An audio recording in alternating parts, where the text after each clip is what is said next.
Your mind's ability to heal is greater than anybody has allowed you to believe. Three brief illustrations. So there's this indigenous tribe, they engage in all sorts of healing methods, shamanic healing, and so forth, and they have the belief that if they come into contact with a particular species of bush out there, they'll fall violently ill. They'll be out of commission for weeks, and all sorts of harm will come to them. And it happens on a regular basis. Well, as it would happen, sociologists were out there studying the indigenous tribe and making inroads. And, as they were kind of taking a lunch break, they would sort of, or they had an itch on their back, they'd be scratching up against the bush, they'd be laying up against it while they had their sandwich. Never fell ill at all. So clearly, the distinction there was in the belief system.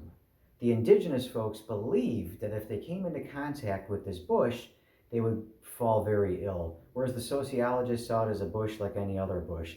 And it was the true example of the influence of the mind on the body. Another example is what's called phantom limb pain.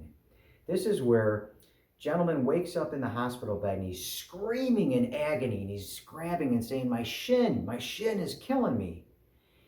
And he's an amputee. There is no shin.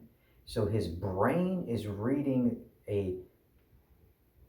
getting a reading of pain in a body part that isn't even there.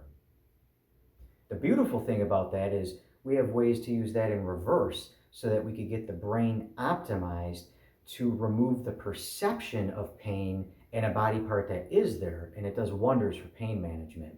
And lastly, Bruce is sitting in a dental chair, an arsenal of metal about to go into his mouth, and he's freaking out. He's super anxious. The dental hygienist walks in and sees this and says, forget this. I'm not getting bit today. And she then tells Bruce, close your eyes. Imagine that you're on a white, silky, soft sand beach, and there's turquoise water washing ashore, and you can feel the breeze coming in through the palm trees. The sun is the perfect temperature on your skin as you hear some birds in the background. And now Bruce is mellow jello. What changed? Nothing. Bruce is still in a dental chair with an arsenal of metal about to go into his mouth.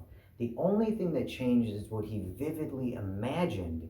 And based on what he imagined, his entire physiology responded in kind. His blood pressure dropped, his respiration dropped. Everything just calmed down, his nervous system eased. These are some real powerful examples of the mind-body connection. Yes, it is absolutely real. Remember, your mind's ability to heal is so much greater than anyone has allowed you to ever believe. Optimize your brain, optimize your life.